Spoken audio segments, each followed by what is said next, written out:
What's going on, guys? It's Jimmy here. Welcome to our daily show where we discuss everything going on here in our country that you need to know about on a daily basis, including money, investing, the stock market, the fourth stimulus package update, and stimulus check update. If you haven't subscribed to our YouTube channel yet, make sure to click the subscribe button down below. It's completely free to do so.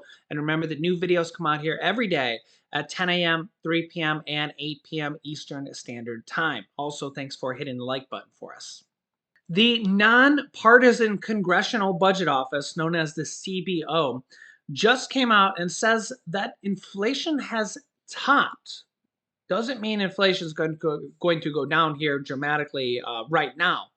Inflation is at a around 40-year high, around 8.3, 8.5%, which is really high, really high, and it's the number one concern for Americans. Inflation is high all around the world, and it's just we're seeing record high gas prices, record high food prices as well, and gas prices are at record highs all around the world, and we're all struggling here. And the Nonpartisan Congressional Budget Office estimates that real gross domestic product, or GDP, will grow 3.1% in 2022. But get this, so they project 3.1% growth for our US economy in 2022.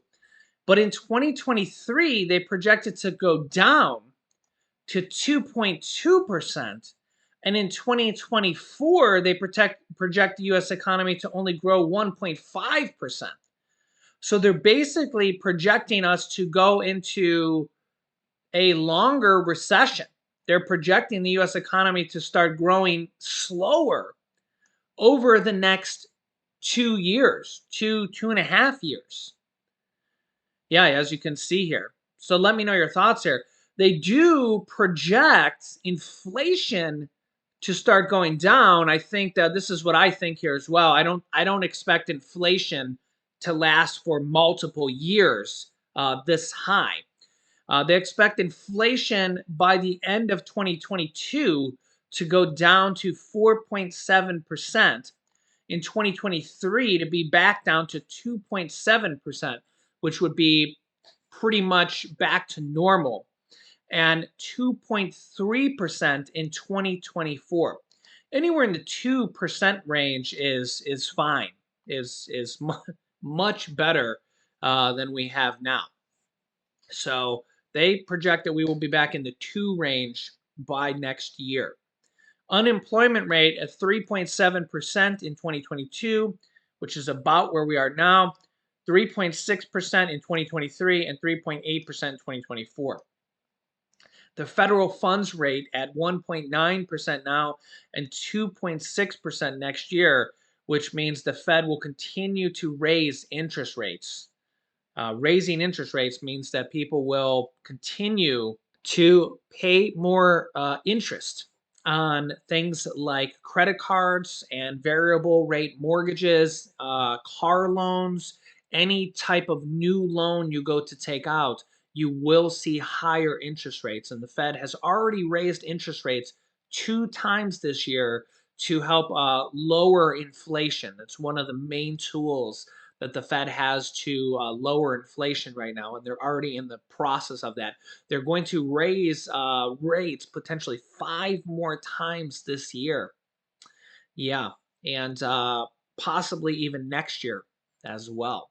So if you have credit card debt or anything like that, now is a good time to try to pay that down, because rates are going to continue to go up here for the rest of this year and maybe into next year. Yeah, so keep that in mind. But that is just one of the ways to help bring down inflation. That's an age-old way to do it, and other countries around the world have been doing this. In fact, the U.S. Was criticized. The Fed was criticized a little bit for being kind of slow to the party. Not that it's much of a party, but slow to the. There's no other word for it, but slow to the race of bringing down inflation. And yeah, so central banks and feds all around the world are raising interest rates as well to help bring down inflation. And like I said, we're not the only country around the world seeing record high gas prices and record high food prices. In fact, here's kind of a Republican point of view from Republican Senator Ted Cruz, who's in the news a lot right now. We actually talked about him in the last video or so. He's getting a lot of criticism because of his remarks. He's the Texas senator, and there was just a shooting in Texas, and we're all kind of mourning that. But the thing is about mass shootings is there's approximately 10 of those every single week. There's been 213 or so already this year in about 21 weeks in this in 2022. So it's a massive problem that the country is, when we get these high profile ones that the media really sees, everybody's like, wow, but these happen all the time. These happen all the time. But here's the Republican point of view on inflation and high gas prices from Republican Senator Ted Cruz from Texas. You can let me know your thoughts here. Check this out. We talk about what government can and can't do, and that's where I want to start this conversation. We'll talk about China a little bit later too, with the news from yesterday.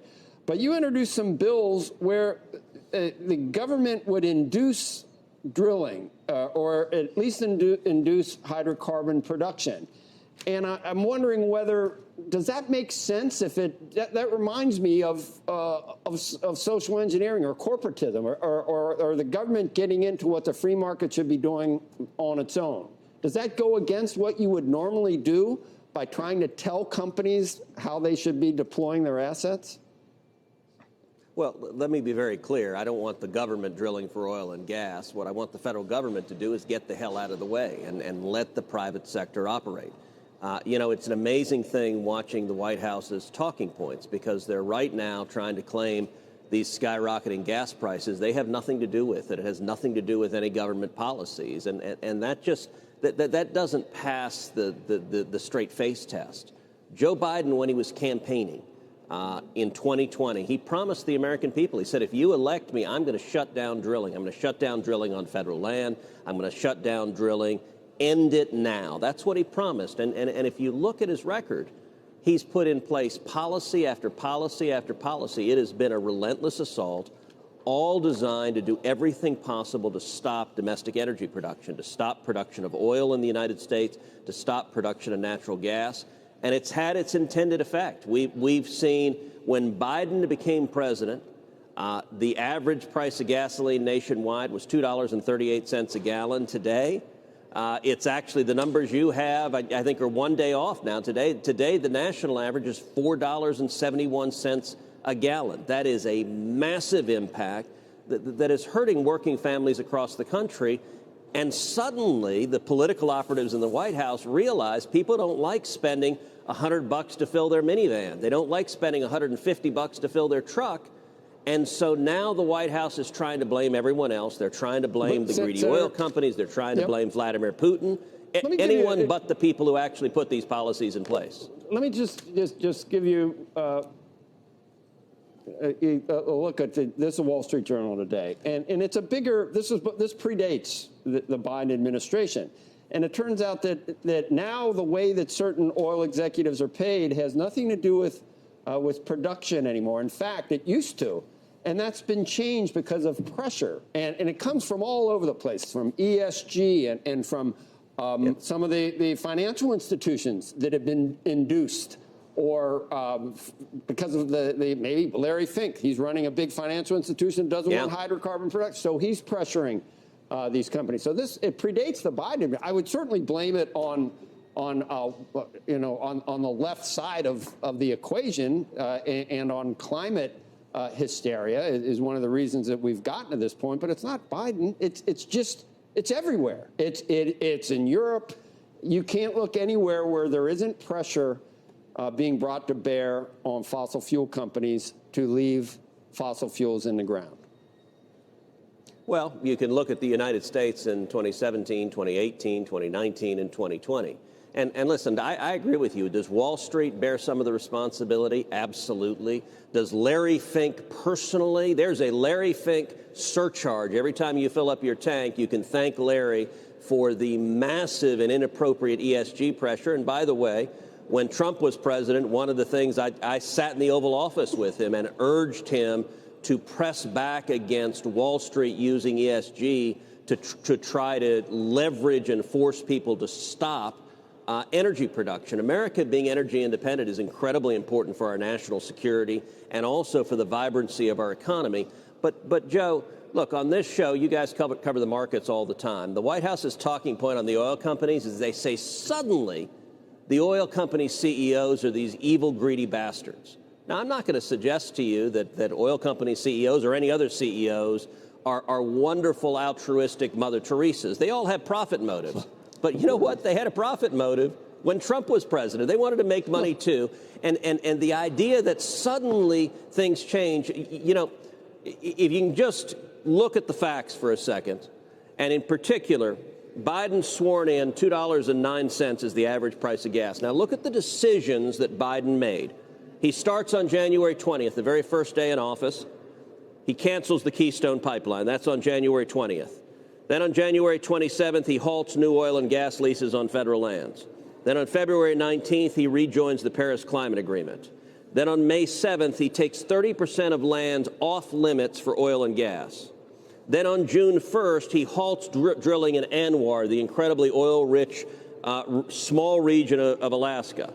Then on June 30th, Congress reverses Trump's natural gas regulations. Then on October 7th, Biden reverses Trump NEPA regulations, which made it easier to drill. Then on October 29th, Interior begins imposing the, quote, social cost of carbon. November 15th, the moratorium on oil drilling in Chaco Canyon.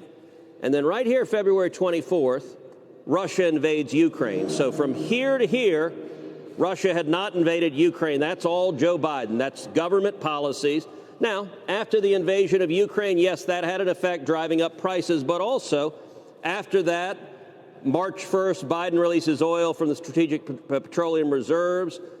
May 12th, Biden cancels remaining lease sales, and March 21st, the SEC proposes the anti-oil rule.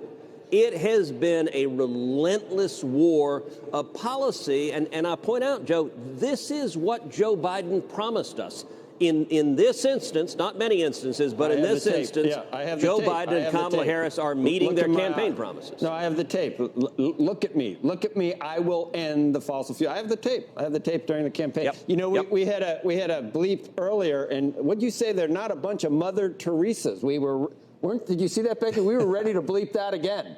We were ready, but you came out with, I'm going to start using that with a bunch of Mother Teresas. Yeah, so let me know your thoughts here in the comments. You know, Republican Senator Ted Cruz, he's going to blame President Biden for everything. He always has.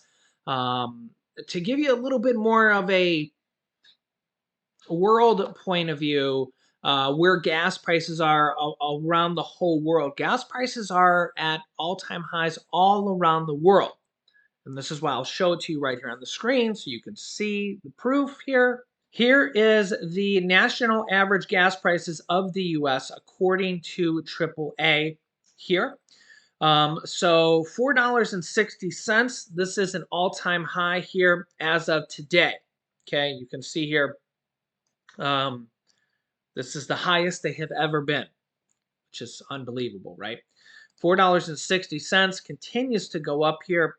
Diesel at $5.53. If you're in California, well, you're on a different scale because it's just much higher in California because you have much higher gas taxes and a different blend of fuel. But on the average here for the U.S., $4.60 for regular, okay? But compared to the rest of the world, when we pick other countries, just pick some random countries here. Canada, our closest neighbor to the north here, the price of gas in Canada, $6.54 on average, equated to U.S. dollars and gallons, okay? So $6.54, and remember that our price here is 460, 460, and they are 654. So they're like $2 a gallon higher, much higher gas prices. Okay. I picked a country in Europe, Italy, $7.65 a gallon. That's over $3 a gallon, or about $3 a gallon higher. Okay. Price of gas in Hong Kong,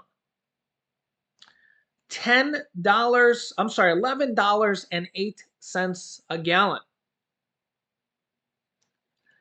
Price of gas in Australia, $5.36 a gallon in US dollars in Australia, which is still higher than $4.60. Still higher. Price of gas in Mexico, $4.47. So about on par with the US. So when you look at yeah, this is Mexico here. When you look at prices here around the world, you're seeing, I mean, really, Mexico's the only one that's even on par here with the US. Canada much higher. Countries in Europe, you know, United Kingdom way higher. Italy way higher, 765 a gallon. You can just pretty much pick almost any country, and most of them are much, much higher than the United States. Here, we'll pick another one. Price of gas in France. Here, you can Google these too. You can literally just Google and look up any country you want. Price of gas in France, $7.83 a gallon, US dollars. So this is where, like, as a realist, as a not being from either party, I don't know if I can just say, oh, it's Joe Biden's fault. Because when I look all around the world, I see gas prices like this. And when gas prices like this are actually way higher all around the world, you know, I see that it's happening everywhere.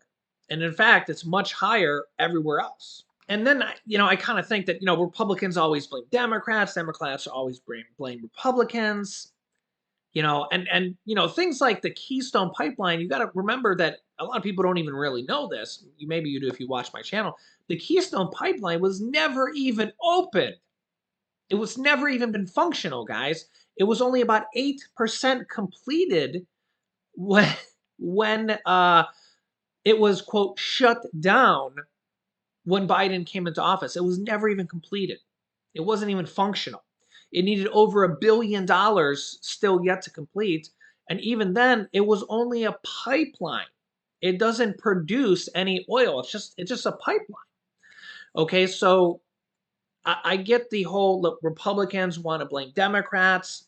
Democrats want to blame Republicans. If Trump was in office, Democrats would be blaming Trump too. That's just kind of political game here. But realistically, gas prices are like this all around the world. Inflation is like this all around the world as well. Democrats would probably be blaming if there was a Republican president in there. It'd probably be the same thing. I'd be telling you the same thing if there was a Republican president in there too. I was doing this YouTube channel when Trump was when Trump was in office as well, and I'd be telling you the same thing because I'd be looking up gas prices all around the world as well. You can go back to my channel back in 2020 when he was in president, because I'm just a realist. I was like, if you're gonna blame the president for something, I'm just going to look it up and see if that's the case. So the problem here is inflation and gas prices are all around the world. So that's the problem here, is when I see gas prices much, much higher almost everywhere. And I mean, when you look up the countries, there's very few countries that even have lower gas prices than us.